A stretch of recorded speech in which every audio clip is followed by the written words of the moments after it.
Vamos orar mais uma vez? Nosso Deus e Pai, estamos aqui na Tua casa, reunidos como Tua igreja, filhos Teus, ó Deus, que buscam entendimento na Tua palavra, que buscam conhecimento da Tua palavra, como nós acabamos de meditar aqui nesta manhã, porque temos, ó Deus, de ser testemunhas do Senhor e estarmos preparados para dar a razão da esperança que há em nós, da nossa fé.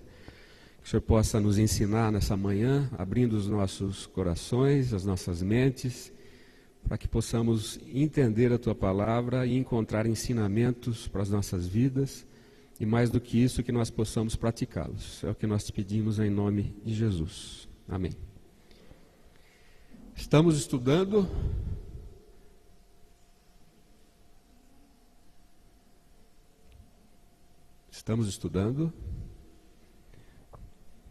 visão geral da Bíblia, certo? Por que é importante a gente passar livro a livro da Bíblia? Qual é a razão fundamental pela qual a gente faz isso? Eu creio que uma das razões é porque a gente percebe na humanidade dos personagens bíblicos a nossa humanidade. A gente percebe que eles não foram nem melhores nem maiores do que nós, e a gente pode como que se consolar, né?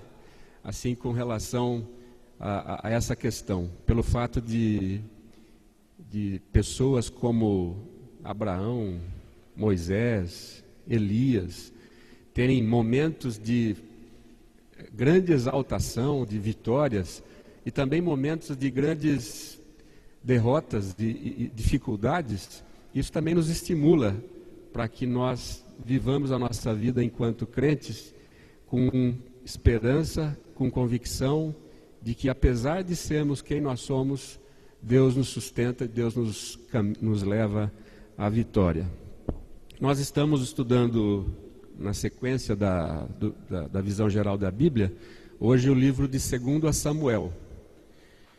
Samuel foi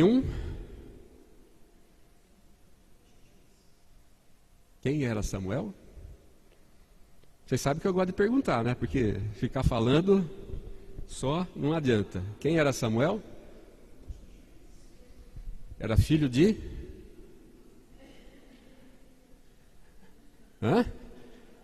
De quem era filho Samuel? Ana e Eucana. Não é coincidência, viu? Não é porque Eucana era esposo de Ana que a Ana chama Ana, né? Mas Samuel era um filho desejado por Ana. Ana era uma mulher estéril, né? E ela pede a Deus um filho e se compromete com Deus no seguinte sentido: se o Senhor me der esse filho, eu vou consagrar esse filho ao Senhor. E assim ela faz. Essa é a descrição que a gente encontra lá no livro de 1 Samuel, nos capítulos iniciais. Antes da gente entrar, fazer um retrospecto aí de Samuel, eu queria só dar uma corridinha rápida, bem rápida mesmo, tá? É assim, en passant, sobre o que a gente já viu, né? O que a gente já viu em termos de visão geral da Bíblia? Que o Antigo Testamento, ele é uma sombra do Novo Testamento. Ou seja, a gente enxerga Jesus, enxerga o plano da salvação, basicamente em todo o Antigo Testamento. O Antigo Testamento é como se fosse uma projeção daquilo que iria acontecer, através de personagens, através de episódios, através de fatos, através de histórias. A gente pode constatar isso. Isso está muito claro lá em Hebreus, aqueles textos que estão ali, nós vamos ler, mas depois se quiserem ler em casa, são textos que mostram isso. Então, às vezes parece chato, né, estudar o Antigo Testamento. É um livro difícil de ler, um monte de história, um monte de nome difícil, né? Mas é importante a gente conhecer, porque eu, pelo menos, eu fico maravilhado de ver como é que a Bíblia consegue ser perfeita, lógica, organizada, ao longo de mais de 3.000 anos de escrita, né? E a gente não percebe desconexão nenhuma entre as histórias, os personagens e os objetivos que eram mostrados, né? A gente percebe que a revelação divina nas Escrituras ela é histórica, ou seja, ela aconteceu ao longo da história, existem comprovações que mostram isso, tanto arqueológicas como literárias, né? Ela é progressiva, à medida que a revelação acontece, a gente tem um entendimento melhor daquilo que Deus quer de nós. Ela é orgânica, acabei de falar isso, né? Ela é perfeita, não existe desconexão. A gente percebe que os livros eles foram concatenados de uma maneira que o objetivo final, que é mostrar Jesus como Senhor, o Salvador, ele é sempre alcançado. E ela é adaptável, a sua linguagem é compreensível a quem recebe, né? A gente pode aplicar o ensinamento bíblico a todas as culturas, a todas as nações. A gente já viu também que o Antigo Testamento tem 39 livros, né? A divisão do Antigo Testamento é aquela que está ali. Nós temos, em primeiro lugar, os livros da lei, ou o Pentateuco, que são os 5 livros da lei, né? Gênesis, Êxodo, Levítico, Números e Deuteronômio. Depois os históricos, que vai de Josué até Esther. Depois os poéticos, Jó, Salmos, Provérbios, Eclesiastes e Cantares, e depois os proféticos que vão de Isaías até Malaquias, o último livro do Antigo Testamento. Pentateuco, como a gente já viu, diz respeito aos 5 primeiros livros da Bíblia, atribuídos a Moisés, né? Penta, 5, teuco, livros, né? São os livros da lei. É designado no Torá como a Torá, né? E tem vários nomes, pode ser chamado livro da lei de Moisés, livro de Moisés, lei do Senhor, lei de Deus, livro da lei de Deus. O foco de cada um dos livros do Pentateuco está ali explícito, né? Gênesis mostrando o princípio, os patriarcas, a providência de Deus, Êxodo falando sobre a libertação do povo de Israel, a instituição das leis, Levítico estabelecendo o sacrifício, o sacerdócio, instruções sobre saúde, instruções sobre separação conjugal e solenidade. Números falando da história da peregrinação do povo de Israel no Sinai a Cádiz, até Moabe. E Deuteronômio basicamente é uma repetição, é um reprise daquilo que já foi visto nos outros livros. O que a gente vê lá começando nos primórdios, né? Que o povo descendente de Adão e Noé, basicamente tinha 3 ramos, né? Sem, Cão e Jafé. O povo de Sem deu origem ao que a gente chama hoje de semitas, né? Que são as nações que habitam ali a região do Golfo Pérsico, atualmente. Os descendentes de Cão são os povos que se dirigiram para a África e para a Palestina e costa do Mar Mediterrâneo. E Jafé, os povos que deram origem às nações da Europa e da Ásia. Então, quem tem origem europeia aí, você é descendente de Jafé, né? Se você tem lá um sangue árabe nas veias, né? Talvez você seja descendente ali de Sem, né? A era patriarcal também é mostrada lá em Gênesis, né? Colocando a questão do crescente fértil, a questão lá da Mesopotâmia, onde nasceram as civilizações, né? Lá em Gênesis também aparece o chamado de Deus a Abraão, para que ele constituísse um povo que seria bênção para todas as nações da terra. De Abraão descendem Isaac, Jacó e José. A gente tem a história de Jacó, que todo mundo conhece, né? Que roubou a primogenitura de Esaú. Depois ele acaba se convertendo, né? Realmente a Deus e sendo aquele que daria origem a toda a descendência de Israel, e é de Jacó que vem então as 12 tribos de Israel, como a gente conhece na Bíblia, né? Que estão ali no quadrinho amarelo. Depois nós temos os livros históricos que nós comentamos, né? Que vai de Josué até Esther, em seguida os proféticos.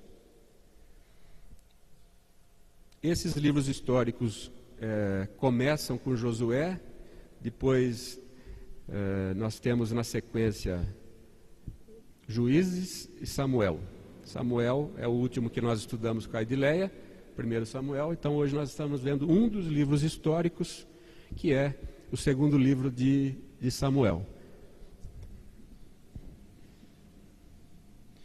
Divisão histórica que a gente pode estabelecer para os livros históricos é essa aí, né? Existiram alguns períodos marcantes na história do povo de Israel. O primeiro deles, o período dos juízes, falando de Samuel. Samuel foi o último juiz, certo?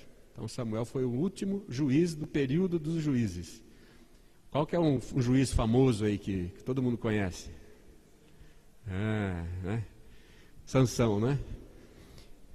Samuel, além de ele ter sido o último juiz, ele também foi o primeiro profeta, né? Aquele que exerceu em primeiro lugar a função profética no povo de Israel. E qual era a função profética no povo de Israel? Falar em nome do Senhor. Não era adivinhar o futuro, era falar o que Deus queria que fosse dito, o que Deus queria que fosse falado. Esse período dos juízes foi de 1406 a 1044 anos antes de Cristo.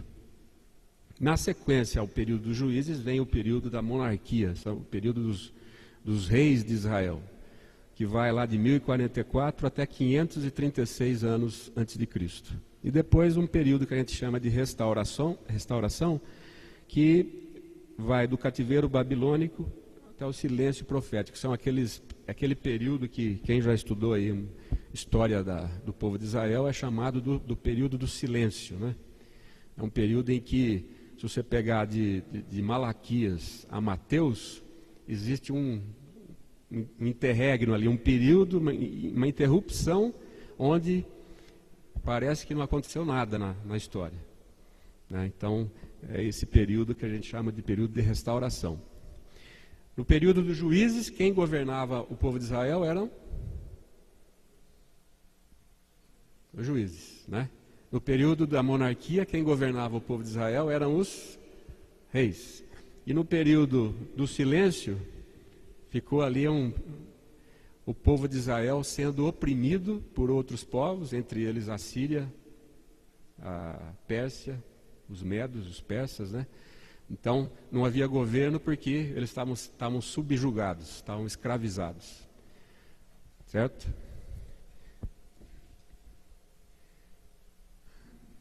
Esse é um detalhamento um pouco maior da questão da história, né? Então, Josué falando sobre a ocupação da terra prometida. Juízes, o tema de Juízes é bênçãos pela obediência e castigo pela desobediência, conforme a aliança. Ruth, falando da linha davídica, abrangendo os gentios, né? A gente estudou no ano passado que quem era Ruth, quem estava aqui quando o Eduardo fez uma série sobre Ruth. Ruth era qual que era a origem dela? Moabita, né? E alcançou graça e foi alcançada e foi integrada ao povo de Israel, mostrando também que já lá no Antigo Testamento existia lugar para os gentios, para os povos não israelitas dentro da igreja do povo de Deus da época. 1 e 2 Samuel fala, portanto, do estabelecimento do período da monarquia. É em 1 e 2 Samuel que a gente tem início ao período monárquico, o período do reinado do povo de Israel. E daí para frente vem a descrição, também em 2 Reis, do período dos reis. Crônicas também fala do período dos reis. E Esdras, Neemias e Esther falam do período do pós-exílio, ou do período em que o povo estava subjugado ou perseguido, né? Então, fazendo uma retrospectiva rapidinha aí sobre o que a gente já viu com relação a 1 Samuel, que foi a aula passada, certo? Quem estava aqui na aula passada para me ajudar, que eu fiquei lá embaixo, não sei exatamente o que... Oi? Não entendi. Segunda metade de 1 Samuel. Então, 1 Samuel, o livro de 1 Samuel cobre aproximadamente 115 anos, desde a infância de Samuel. A gente acabou de falar aqui na introdução que Samuel era um filho da resposta de Deus para Ana, que era estéril. Até o relato do fim do período do governo dos juízes, início do período de 500 anos dos reis de Israel. Vou ter que fazer como é que chama? Multifocal. Não vai ter jeito.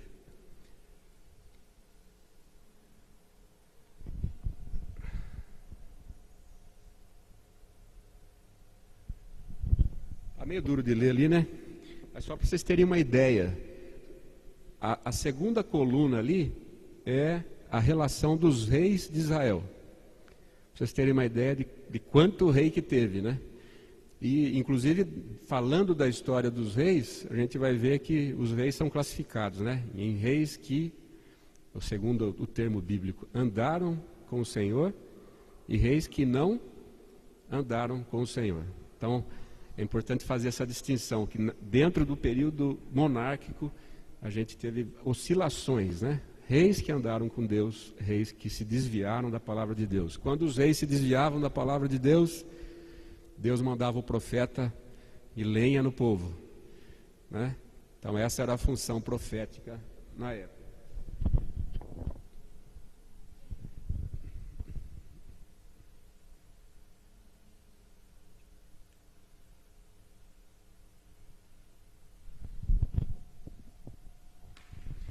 Primeiro Samuel é um relato importante sobre o lugar e o poder da oração. Então, é muito importante dizer isso, né? 1 Samuel é um livro que mostra a importância e o poder da oração na vida de cada um de nós. A gente tem falado isso bastante, o pastor Jonas tem falado muito sobre oração, né?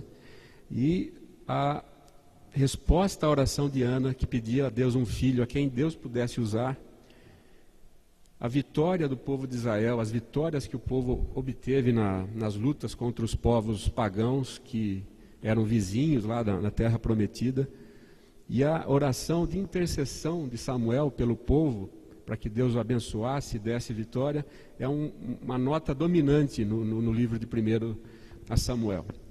Quando Samuel nasceu, terceiro bullet ali, Ana trouxe ao tabernáculo em Siló, Samuel, né, apresentou Samuel em Siló, e Siló era o lugar do tabernáculo, e apesar da corrupção sacerdotal na casa de Eli, se a gente ler lá o capítulo 2, quem leu aí Samuel aí?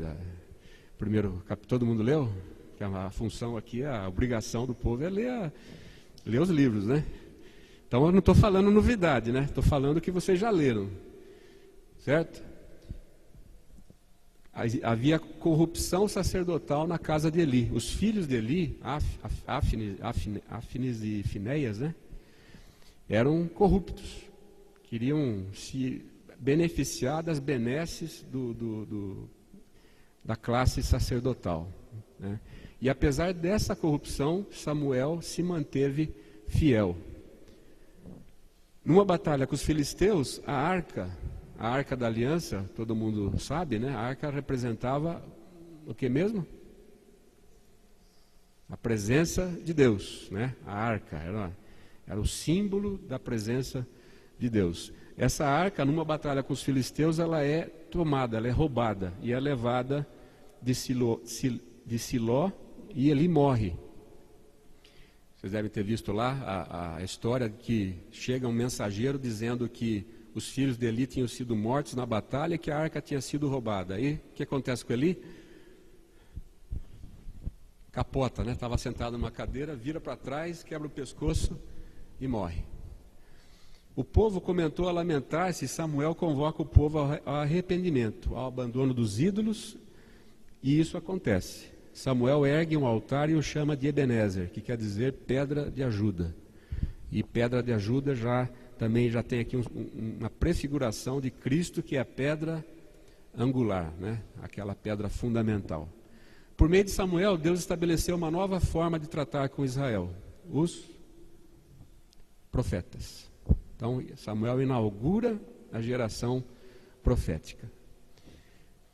E foi com Samuel que a profecia se torna parte da vida de Israel. O maior ministério de Samuel foi a organização do reino de Israel. As tribos independentes queriam ser uma grande nação e queriam um rei como as demais nações.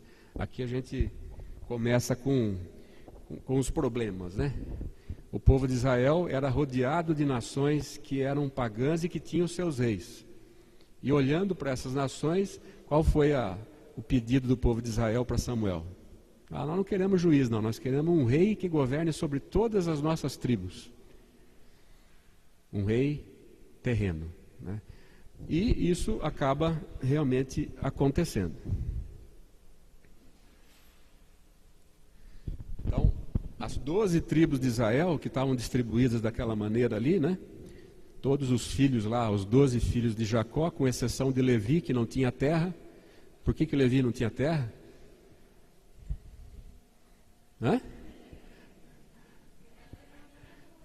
Porque eles eram aqueles que cuidavam da função sacerdotal, né?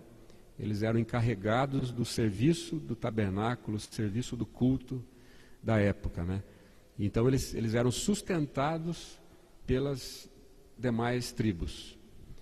Então o desejo do povo de Israel é que houvesse um rei sobre todas essas tribos.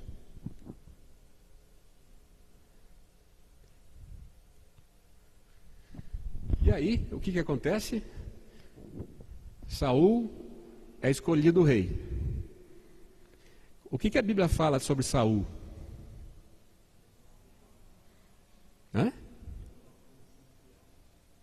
Fala alto, Roberto. Isso, né? Ele era uma pessoa de aparência que chamava a atenção, a beleza de Saul, né? Alto, charmoso, né? Sei lá.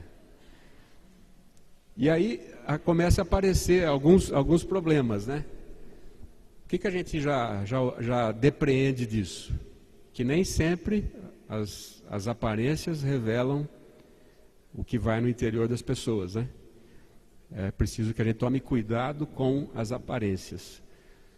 Então, lá em 1 Samuel de 8 a 15, no capítulo 9, aparece a descrição de como é que Saul é chamado para ser rei, né? Ele saiu com um cabresto para procurar umas jumentas e acabou sendo encontrado lá por Samuel, e Samuel o unge como rei, né? Samuel foi o tutor e amigo de Saul, né? Apesar de ter um tutor e um amigo de tamanha competência, vamos dizer assim, Saul não foi bem sucedido no seu reinado, né? Apesar do Espírito de Deus ter se apossado de Saul, ele entristeceu e apagou esse Espírito. A palavra de Deus diz que o Espírito de Deus tomou posse de Saul. No entanto, mostra para a gente aqui que apesar de nós hoje também, né, termos o Espírito Santo de Deus, se a gente não tomar cuidado, se a gente não se submeter à vontade de Deus, ao que o Espírito nos guia, a gente também pode, como Saul, ter o mesmo fim. Apagar, entristecer o Espírito e ser mal sucedido. E ele era uma escolha popular, né? Por que ele era escolha popular? Porque era o modelo da época, né?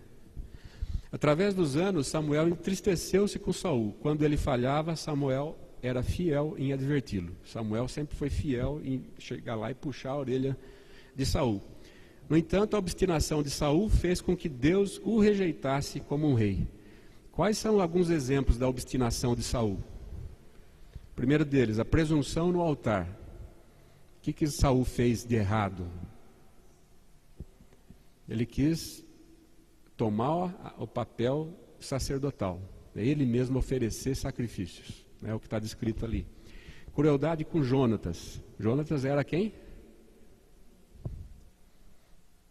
Quem era Jonatas? O nosso pastor. Jonatas era filho de Saul, né? E numa batalha fica lá uma dúvida entre Saul coloca uma situação para o povo, forçando o povo a escolher entre ele e o seu filho para morrer. Olha a crueldade do pai, né, de Saul. E o povo, é claro, o povo não era tonto, né? Quem que você escolhe entre o rei e o filho do rei para morrer? Só que isso não acontece, acaba não acontecendo, né? Mas mostrando ali a crueldade de Saul. A desobediência na questão de Amaleque, né? Os amalequitas lá. A ordem de Deus para o povo de Israel é que eles não tomassem dos despojos dos amalequitas. E Saul desobedece e pega os despojos. E por fim a consulta médio de Endor lá, né? Quando Samuel já morto, ele sentia necessidade de ter uma orientação lá para o seu reinado, e ao invés de buscar em Deus essa orientação, ele vai consultar uma médium, né? Então, após a rejeição de Saul por parte de Deus, o Senhor envia Samuel a Belém, a casa de Jessé, para ungir um dos seus filhos, que era Davi, né? Filho de Jessé. Então, insatisfeito com Saul, Deus dá uma ordem a Samuel para que ele vá a Belém, a casa de Jessé, e lá ele encontraria aquele que deveria ser o rei de Israel. Pouco depois, sem armadura e só com uma pedra, a gente deve ter visto aí na aula passada, né? Davi derrota o gigante guerreiro filisteu, que desafiara os israelitas e afrontara ao Deus de Israel. E aí Davi vira o herói de Israel, o grande herói do povo. E em função dessa história toda, o que acontece com Saul? Fica com inveja de Davi. Davi e Jonatas, filhos de Saul, se tornam grandes amigos. Na sequência, Milcal, filha de Saul, se apaixona por Davi e Saul a dá em casamento, mas com a intenção de armar uma armadilha que no final acaba não dando certo, né? Já Saul concede a mão da filha dele para Davi, mas com uma estratégia por trás para matar Davi. Só que isso acaba não acontecendo, e Saul continua então a perseguição, como foi visto aí na aula passada, né? O tempo todo Saul perseguindo Davi fugindo, se escondendo em cavernas para não ser morto. Morre o profeta Samuel, Saul consulta a média de Endor e é informado que morrerá no dia seguinte. Os amalequitas saqueiam e queimam Ziclac, que é a cidade onde os familiares de Davi e o seu pequeno exército moravam, levando-os consigo. Davi lidera os homens contra os amalequitas, que recuperam suas famílias e os destroem. Saul e Jonatas, por fim, morrem numa batalha com os filisteus. E aí a gente entra no livro de 2 Samuel.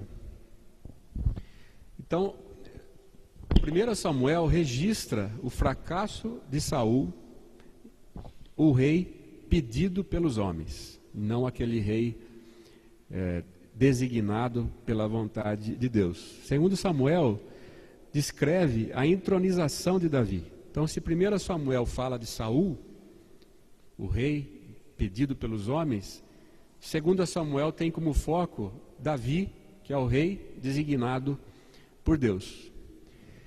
E o estabelecimento da casa de Davi. A gente vê muito frequentemente nos evangelhos e nos salmos, como é que Jesus era chamado?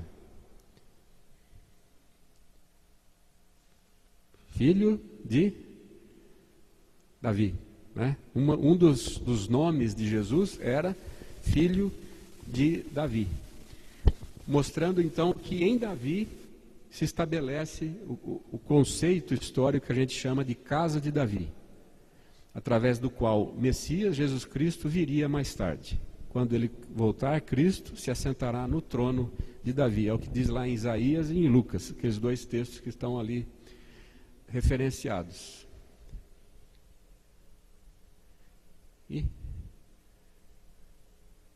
só ia mostrar aqui um arquivo que mostra a genealogia do povo da casa de Davi, mostrando realmente que desde lá de Noé, Adão, até Jesus, isso foi planejado, né? Deixa eu ver se eu acho aqui o arquivo direto.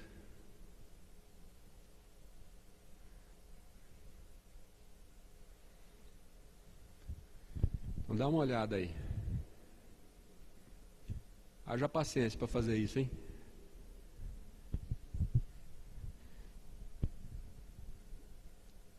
Essa é a genealogia de Jesus a partir de Adão e Eva, né? Seguindo os ramos, as células amarelas, a gente vai dar em Jesus. Então, só para vocês terem uma ideia, não vou ficar lendo aqui, né?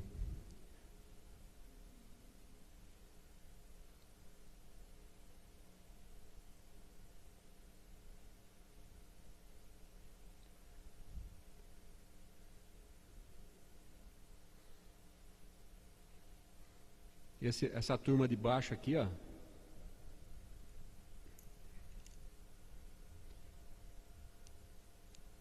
Essa turma aqui, todas são os reis do povo de Israel. Até dar em Jesus.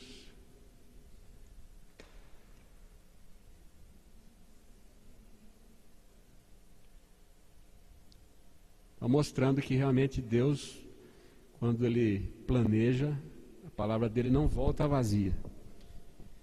E aquilo que Ele designa realmente acontece, né? A ascensão de Davi, ela é relatada ali de 2 Samuel, do capítulo 1 até ao capítulo 10. O que acontece nesse período? Alguém pode me ajudar aí? Quem que leu aí? 2 Samuel 1 a 10.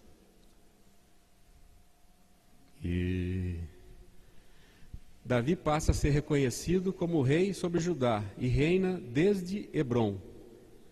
Só que tem um detalhe, né? Tinha um filho de Saul chamado Isbosete. Ele é constituído rei sobre Israel, sobre todas as tribos, com exceção da tribo de Judá. Certo? A tribo de Judá ficava no norte ou no sul? No sul. Qual era a capital da tribo de Judá?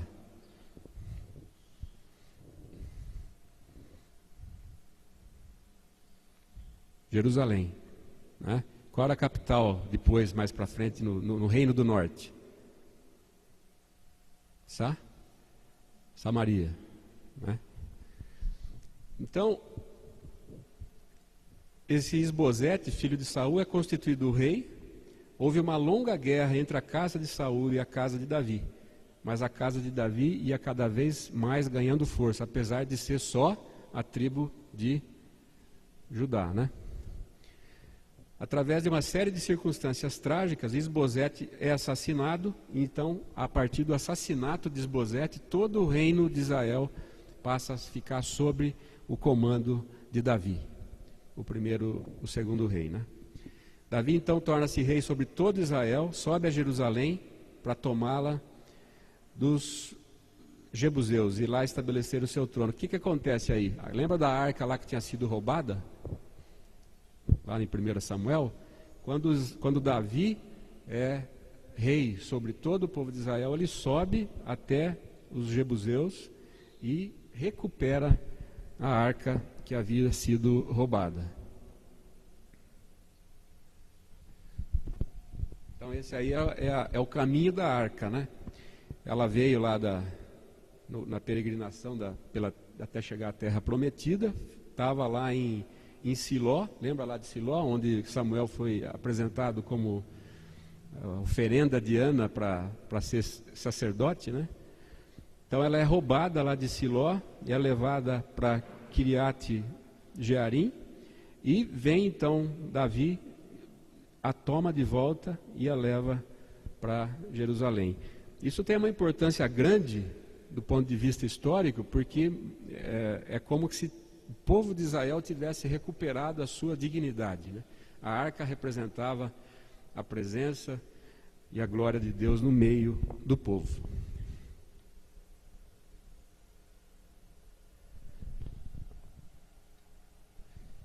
Um finalzinho ali que a gente estava lendo.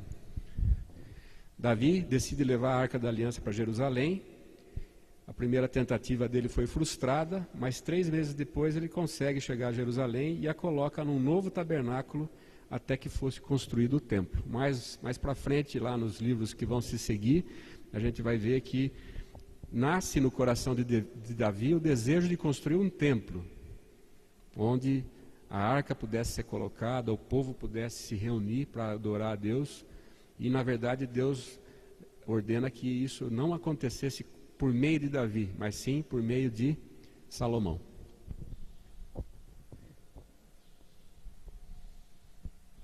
É o que a gente está falando aqui na sequência, né? E Deus fala ainda para Davi: a tua casa, porém, e o teu reino serão firmados para sempre diante de ti.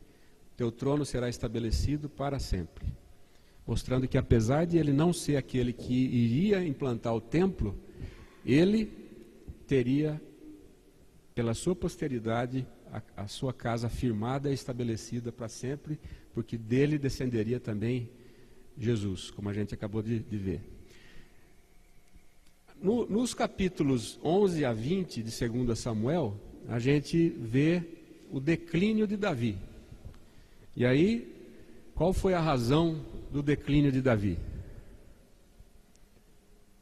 Oi? O que aconteceu com Davi?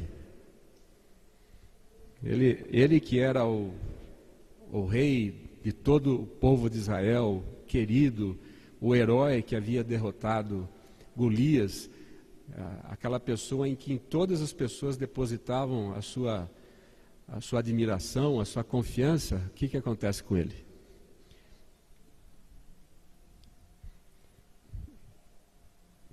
Davi, ele acaba cometendo adultério com Batseba. É isso que é relatado lá do capítulo 11 até o 20 e o declínio que vem depois disso.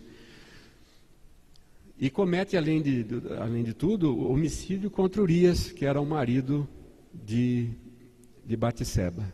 Aí, o trecho bastante conhecido que a gente já estudou antes, né? Natã confronta Davi, contando uma história para ele, né? Sobre um pastor que tinha ovelhas e outro que não tinha nenhuma. Aí alguém resolve pegar uma ovelha, em vez de pegar daquele que tinha 100, vai lá e pega da que tinha uma só. E pergunta para Davi, né, o que você faria com uma pessoa que procedesse dessa maneira? Não, executaria a pessoa. Falei, então, esse homem é você. E aí Davi cai em si, arrependido e constrangido pelo seu próprio pecado, né? E vem em função desse pecado de Davi uma série de problemas na sequência. É como se Deus estivesse realmente pesando a mão sobre a vida de Davi, por ele não ter sido fiel a ele. O que acontece na sequência? Aminon, quem era Aminon? Filho de Davi. Comete incesto contra Tamar, que quem era? Uma filha de Davi. A gente sabe que Davi tinha várias concubinas, né? Então era muito comum na época a pessoa ter filhos de mulheres diferentes, né? E Aminon era apaixonado pela Tamar, né? E ele arma uma estratégia para conseguir conquistar a Tamar, e ele acaba praticando incesto contra Tamar. Absalão, que era um irmão de Aminon, também filho de Davi, acaba matando Aminon, porque Absalão era muito chegado a Tamar. E aí acontece um grande conflito entre Davi e o seu filho Absalão, que ameaça tomar o reino. Absalão chegou a se revoltar, se rebelar a tal ponto com relação a Davi, que ele arma um estratagema para ser o novo rei de Israel. Nas últimas palavras de Davi, ele menciona a aliança eterna que Deus fizera com ele, no capítulo 23. O censo de Israel que Davi ordenara causa a ira de Deus. E Davi constrói um altar e oferece um sacrifício na eira de Araúna, o Jebuseu. O importante aí da história, desse declínio de Davi, que eu acho que é o que traz lições para nós hoje, né?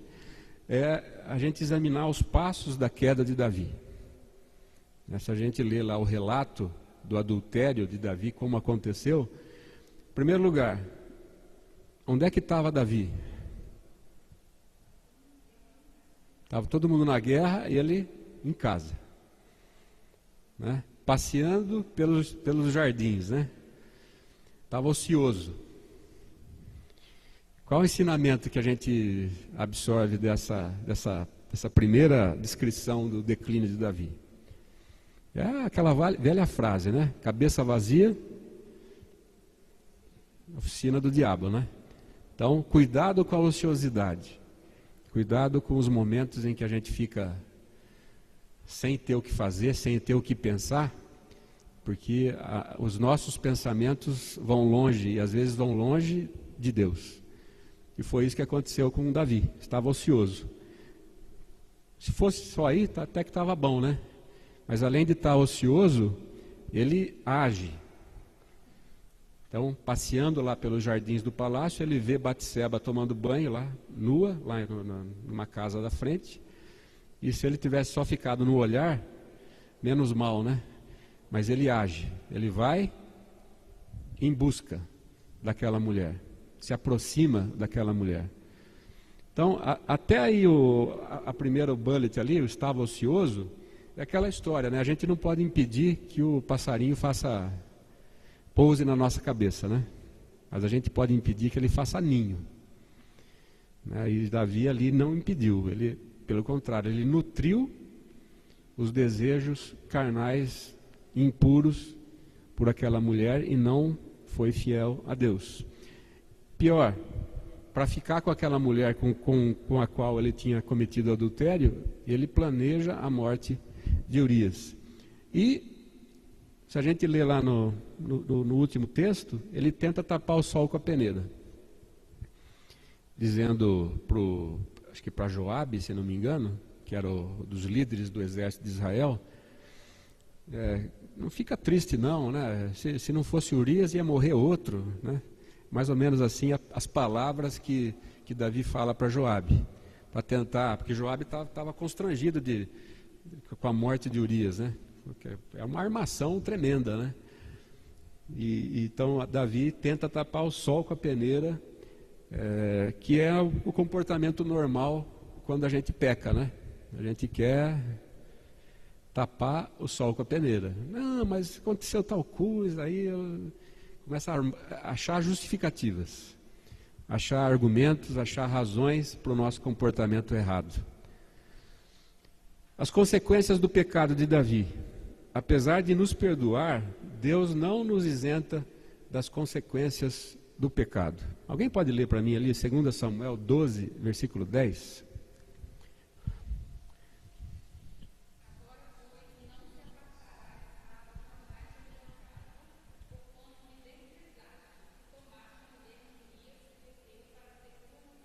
Isso. Agora, pois, não se apartará jamais a espada da tua casa. Em função do pecado de Davi, Deus colocou e pesou a mão sobre a casa de Davi. Primeiro com a morte de Aminon, depois com a morte de Absalão, com rebeliões dos filhos contra o seu próprio reinado, e uma série de sofrimentos. O texto bíblico que mostra o sofrimento de Davi, assim, o texto mais claro, mais significativo é Salmo 51, né? Depois, se quiserem ler em casa, né?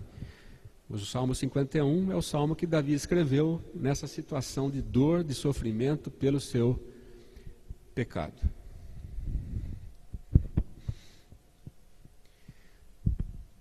Os últimos dias de Davi são relatados em 2 Samuel, do capítulo 20 até o 24, onde Deus, apesar de impedir que Davi construa o templo, ele confirma que a aliança dele com Davi seria uma aliança perpétua, e que o povo, a descendência de Davi, seria abençoada para sempre. Então, falando um pouquinho de Davi, né? Olhando as biografias dos personagens bíblicos, elas são importantes por isso, elas mostram a humanidade e nos confrontam, porque olhando para essas histórias a gente pode se autoavaliar. Será que eu agiria diferente? Será que eu falaria algo diferente? Será que eu teria um pensamento diferente? E isso nos ensina, isso nos alimenta. Então, Davi, um homem segundo o coração de Deus. A Bíblia diz isso, né? Lá em Samuel e também lá em Atos, Davi é chamado de o homem segundo o coração de Deus. Aí a gente fica se perguntando, pô, mas um cara desse jeito aí, né? Adúltero, impuro, como é que ele pode ser chamado um homem segundo o coração de Deus? Que jeito? O que será que Davi tinha que o habilitaram a receber esse tipo de classificação? O que vocês acham?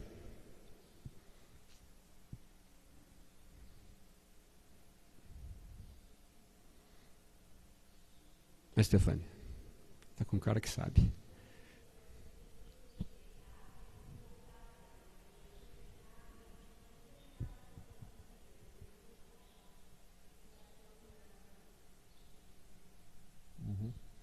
Eu acho que para a gente isso é um grande consolo, né?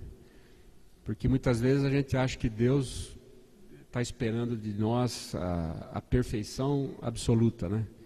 E a gente vê que Deus sabe da nossa humanidade, né? O que Ele quer, e tem vários textos que falam isso, que Deus se agrada, não é de sacrifício, mas é de um coração contrito e humilde, né? E era isso que Davi tinha. Ele errou feio. Além de adulterar, ainda matou o marido da mulher com a qual ele adulterou. Mas o que ele tinha de bom, e que foi a razão pela qual ele foi chamado assim, era a sua humildade e a sua contrição. Então, ressaltando esses pontos aqui. Por que tanta honra a um homem que, apesar de notável, teve a sua vida pontuada por graves pecados? Por quê? Em primeiro lugar, ele era um homem cujo coração era inclinado ao Senhor. Basta ler Salmos, né? Nem todos os Salmos são de Davi, mas a grande parte do livro de Salmos foi escrita por Davi. E a gente vê ali que ele tinha realmente um relacionamento de intimidade com Deus. Ele era amigo de Deus. Então, apesar de ter errado, de ter pecado, ele era um homem cuja vida espiritual agradava a Deus. Davi era um homem humilde. Além de conhecer suas limitações, Davi aprendeu a atribuir as suas vitórias a Deus. Toda vez que ele ganhava uma batalha, ele agradecia e atribuía a vitória a Deus e não a ele, a sua própria força. Davi era um homem sincero. Ele não era infalível, mas ele era sincero. Ele reconhece o seu pecado quando ele é confrontado por Natã. Alguns aspectos do caráter de Davi que comprovam isso. Ele não deixou de lado a sua vida de adoração, né? O culto doméstico ali, entre aspas, né? Ele fazia os seus cultos nos campos de batalha. Ele continuou com as suas tarefas de pastor, mesmo sendo ungido do Senhor, né? Não se importou com a posição, né? Mas ele continuou simples como ele era. Mesmo sendo promovido a músico do rei, ele continuava submisso a seu pai. É isso antes de ser rei, né? Ele respeitava Saul, a quem substituiria, porque tinha consciência da vontade soberana de Deus em sua vida. Tanto que quando ele recebe a notícia de Saul e da morte de Saul e de Jonatas, ele faz o quê? Ele chora, né? E se constrange e se humilha, né? Ele era um exemplo de um adorador, né? Ele compôs várias músicas, até hoje aí a gente canta os salmos, né? Quem não se lembra aí do Salmo 96, né? Cantai ao Senhor um cântico novo, cantai ao Senhor todas as terras, né? Então, Davi era um adorador por excelência. uma coisa interessante é que quando Davi dedilhava a harpa, o espírito mau que se apossava de Saul, ele saía, né? Qual que é o significado disso? Davi ele tinha unção, né?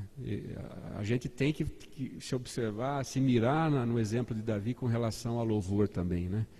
De nada adianta um louvor da boca para fora. Como Davi tinha sinceridade no que ele fazia, ele tinha unção, ele tinha o poder de Deus sobre ele, e através disso o espírito mau se retirava de Saul.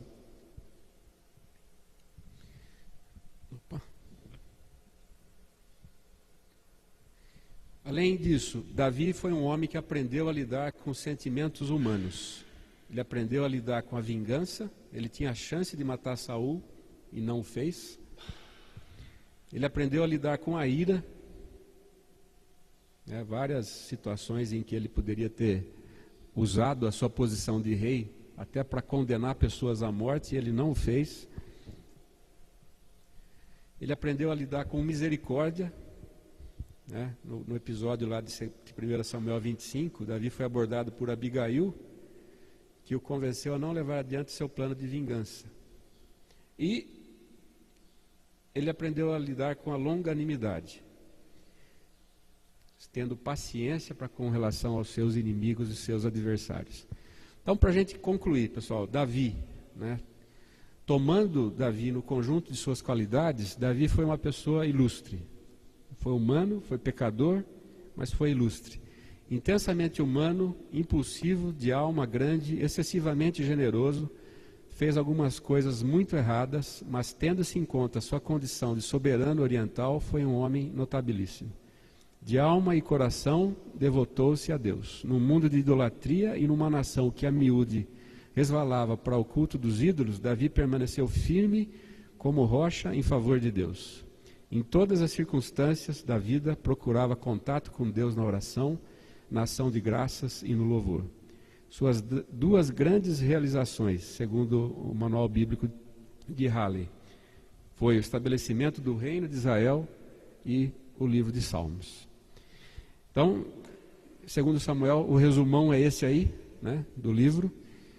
Tem muitas histórias intercaladas e permeadas no meio desse livro, mas acho que essas lições ficam para a gente, né? Que a gente se mire no exemplo de Davi como aquele que verdadeiramente nos mostra a nossa pecaminosidade, mas ao mesmo tempo a generosidade e o perdão de Deus, e como Deus valoriza quando a gente se chega até Ele com humildade, com arrependimento e confessando os nossos pecados. Amém? Que Deus possa nos ajudar assim, a sermos como Davi nas coisas boas, né?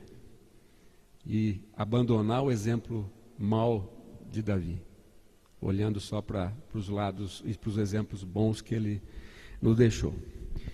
Alguém quer fazer algum comentário? Alguma observação? Algum texto aí que vocês leram durante a semana que chamou a atenção? Não? Então vamos orar, terminar a nossa escola dominical. À noite o pastor estará aqui, tá? Então, não é por causa do pastor, né? Mas estejam presentes no culto. Jamil aqui nos visitando, né, Jamil? Você engordou a impressão, Jamil?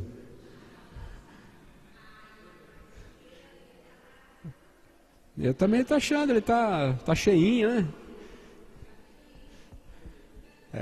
A vida tá boa, né, Jamil? Tem mais alguém nos visitando aí? Acho que não, né?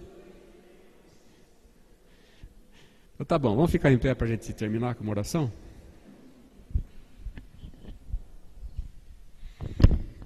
Nosso Deus e Pai, nós louvamos o Teu nome porque a Tua palavra nos fortalece, nos direciona, nos edifica. Pedimos que o Senhor esteja trabalhando no nosso interior para que possamos imitar o exemplo de Davi quando ele Te buscava em oração, em adoração, e também, ó Deus, nos arrependendo quando pecamos, sendo pessoas humildes, pessoas sinceras, pessoas longânimas, pessoas que depositam a sua confiança no Senhor e não se vingam, mas entregam a Deus as suas dificuldades, as suas adversidades ao Senhor. Que o Senhor nos abençoe como igreja, como crentes, como pessoas que te servem, para que possamos testemunhar de Jesus em tudo que fizermos, falarmos ou pensarmos. Dá-nos, ó Deus, um domingo abençoado na Tua presença. Pedimos a Tua direção para o nosso pastor e Edileia, que estarão retornando para Botucatu agora após almoço. Que o Senhor os guarde em segurança nessa viagem. Acompanha-nos durante este dia e traz-nos de volta logo mais à noite para honrarmos e servirmos ao Senhor através das nossas vidas. É o que nós te pedimos em nome de Jesus. Amém. Bom domingo a todos.